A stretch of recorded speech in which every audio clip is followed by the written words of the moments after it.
ำอะไรมานาวินอย่าไปเล่นมันทำไมอ่ะโอ้เขาให้ทายงามๆเนี่ยเล่นให้อย่างโอ้กลมเกเสียก็เคยเก่ามันงามๆเก่าเห็ดโกโซอยู่บ่ดิ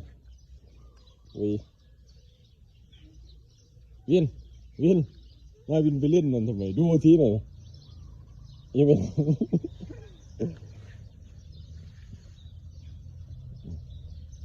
อะไรขึ้นขี่เลยเหรอนั่งลงฮะเดี๋ยวมันก็นอนเล่นไปเล่นมาทำอะไรก็เรา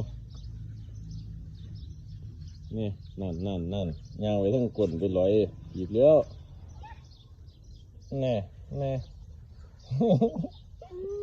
โอ้คนเจ๋ออีวิดเด็กอะเหยียดไหลเด้อพวกด่า